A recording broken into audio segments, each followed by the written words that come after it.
युगपादुकाभ्यो नमोऽस्तु सीतापतिपादुकाभ्याम् मातारां पितारां चन्द्रः स्वामी रामो सखा रामचन्द्रः सर्वस्वामी रामचन्द्र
लक्ष्मी माता हमारे हैदराबाद के बागलों की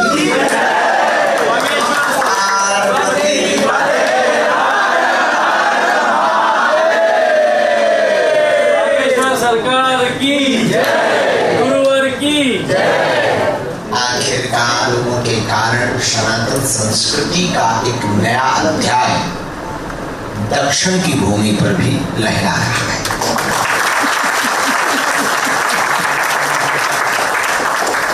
और देश में आपको अत्यधिक जो यहाँ उपस्थित हैं, आप सब में कुछ ही लोग होंगे जो भगवती के साधक होंगे या श्रीनाथ जी के साधक होंगे या ठाकुर जी के साधक होंगे अथवा तिरुपति बालाजी के साधक होंगे अथवा महादेव के साधक होंगे, पर ज्यादातर बालाजी के होंगे।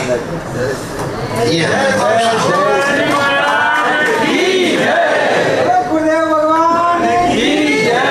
चाहे वो सालासर वाले बालाजी हों, मोहनदास बाबा, कानीदाई अथवा फिर मेहंदीपुर वाले बालाजी हों, बढ़िया बागेश्वर। भारत में हनुमान जी विशेष रूप से 3 जगह बालाजी के रूप में पूजते हैं, सालासर, मेहंदीपुर, बागेश्वर, और तीनों जगह 3 रूप में।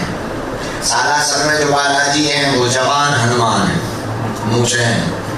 मेहंदीपुर में जो हैं वो सफेद दाढ़ी वाले बूढ़े हनुमान। बागेश्वर में जो है वो बाल हनुमान। 3 रूप। और तीनों जगह एक एक संत हुए। सालासर में जो संत हुए जिन्होंने प्रकट किया, जिन पर कृपा हुई, जिनको दर्शन हुए, मोहनदास बाबा।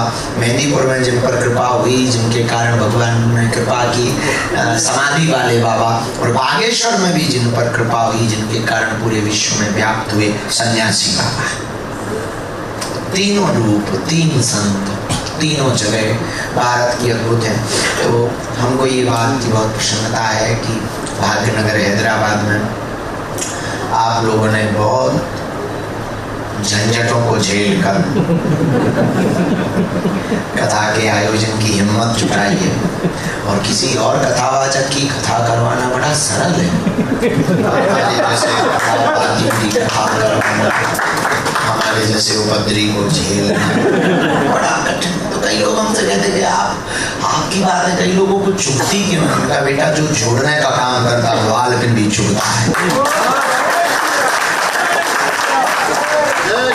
को जोड़ने का काम करता है तो चुभता है। अब कपड़ा ठटरी फटा है। कपड़ा तभी दो पल्ला एक हो सकता है जब चुभना सहे। गुरु जी इसका मतलब क्या है? नहीं, इज्जत बचा के जाना। वैसे ही हमारे पीछे लोग लगे रहते थे, क्या चाहते यहाँ से भी गालियाँ खाती है।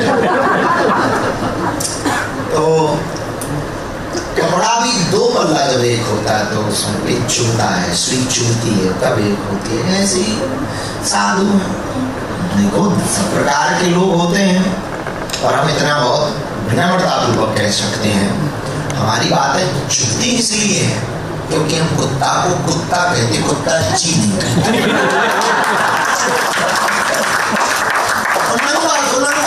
नंगाजी नहीं कहते। इसमें कई लोगों को बड़ी दिक्कत है। हम कहते तुम तो लगाओ जी, हम ना लगा पाए। जो है उसको ऐसे ही बोलेंगे। हम अपने भाई को, अपने परिवार को नहीं छोड़ते, फिर औरों को क्या खाक छोड़ते। ये हमारा तो पूरा भारत ही परिवार। यहाँ आने की बड़ी दिन की हमारी खुद की मेहनत थी, वो पूरी हो गई। पूरी समिति को हम बहुत साधुवाद दे रहे हैं। बहुत मेहनत थी अंजनी बाबा की, और इनका नाम अंजनी। अच्छा ये भी बढ़िया संयोग है कि एक नाम लो दो फ्री। तो अंजनी कुमार, आंजनेय कुमार दोनों ने बहुत अपूर्व मेहनत की। फिर टीम जुड़ी, एक एक करके सब जुड़ता गया। अभी हम तिरुपति ही थे, फिर वहाँ से धाम गए, फिर वापस तक पहुँचे तो ये तब तक यहाँ अद्भुत हो गया। हाँ कोई हंगामा नहीं, हाँ वो जरूरी है। पहले के जमाने में जब यज्ञ होती थी तो राक्षस क्या करते थे, हड्डियां डालते थे। आज के जमाने में पोस्ट डालते हैं।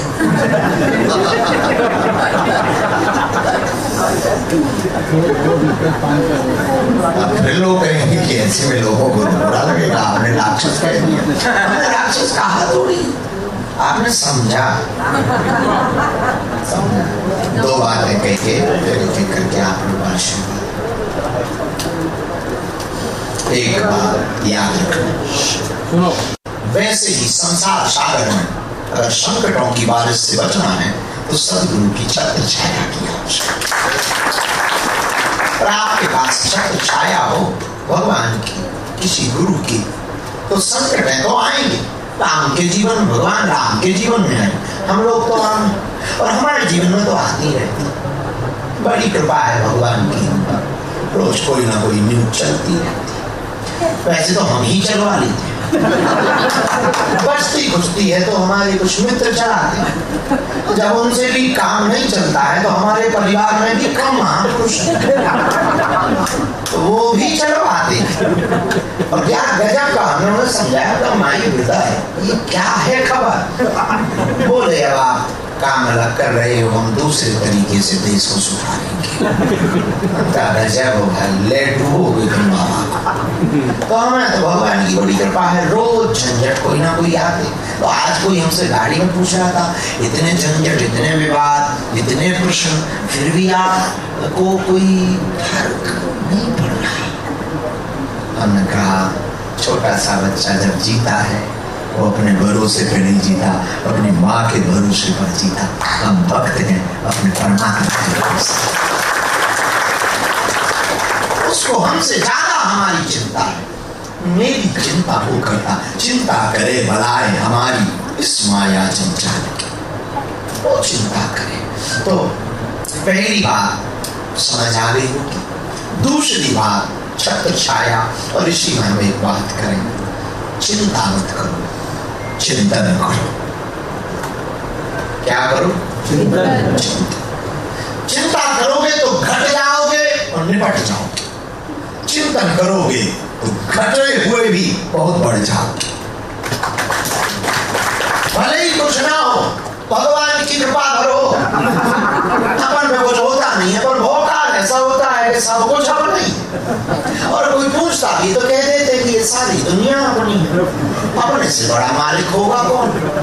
और किसी की भी फैक्ट्री देख के कहते अपनी चल गई। यहाँ आ गए तुम लोगों को कह देते अपने ही है। अब बताओ जब इतने लोग अपने होंगे तो जो हमारा विरोध करेगा वो खुद सोचेगा कि यार बड़ी ऊंची चीज है। तो हम इतना ही कहेंगे तुम्हें भगवान के हम भरोसे रहेंगे तो हर परिस्थिति में मुस्कुराएंगे, वरना यहाँ दुख किसको कम है। सबको दुख है, सबको विपत्ति है, इसलिए दुखों से फंसने में आप अपने मन को माइंड सेट ये करो, आप मन को ही रखो, मन को प्रसन्न रखो। इस दुनिया में कोई आदमी ऐसा नहीं जिसको कोई टेंशन ना, बस महात्मा ऐसे हैं जिनके पास टेंशन नहीं है, टेंशन। और मुस्कुराना सीखना है तो टेंशन में रहो। हमें कई बार आप लोगों को देखकर, महात्माओं को देखकर एक बात बड़ी हंसी आती है। महात्माओं के पास कुछ भी नहीं होता, वो फिर भी मुस्कुराते हैं। अपन लोगों के पास, तुम लोगों के पास गाड़ी है, बंगला है, लुगाई है, बच्चे हैं या फिर भी टेंशन है। हमें समझ में नहीं आता है कि टेंशन की खाज क्या है। लुगाई पर आदमी लगा देंगे, हम ऐसा नहीं करेंगे, हम मात्र सेवा करेंगे, हाँ हम माताओं की तरफ रहेंगे। तो हम ऐसा नहीं कहेंगे। हम इतना कह सकते हैं कि कई लोग महात्माओं के पास कुछ भी नहीं होता, वो प्रसन्न रहते हैं, हम लोगों के पास सब कुछ है फिर भी टेंशन में रहते हैं। अब एक बात बताओ, महात्माओं का दिमाग खराब है क्या?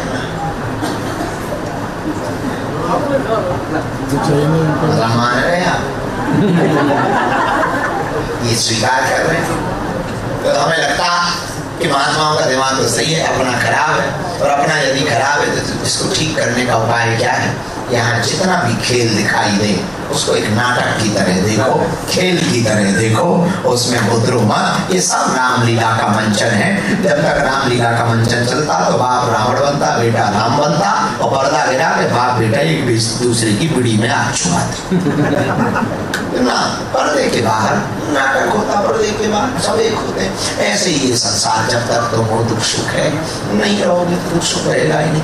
इसलिए अपने जीवन को अगर आप प्रसन्न बनाना चाहते हो तो हमारा एक सूत्र तीसरा और अंतिम लेकर के घर जाओ, और वो बड़ा मजेदार सूत्र है। यदि प्रसन्नता आपको चाहिए तो वो ये है कि जो मिला वो कम नहीं, जो नहीं मिला उसका कोई कम नहीं, जो मिलेगा वो सिर्फ एक ख्वाब है, जो अभी पाया यही लाजवाब है। इसलिए वर्तमान में जीना सीखो। और आप सबको जगन्नाथ महाप्रभु की रथ यात्रा की शुभकामनाएं। आज जगन्नाथ महाप्रभु का रथ निकल रहा, लाखों लोग भगवान की रथ की रस्सी पकड़ करके भगवान को लेके गुजरे हैं। और हमको किसी की बड़ी प्यारी लाइन है याद आई, कहो तो फेंकू। रथ की रस्सी थामे सबके हाथ, रथ की रस्सी थामे सबके हाथ, और सबकी रस्सी थामे जगन्नाथ।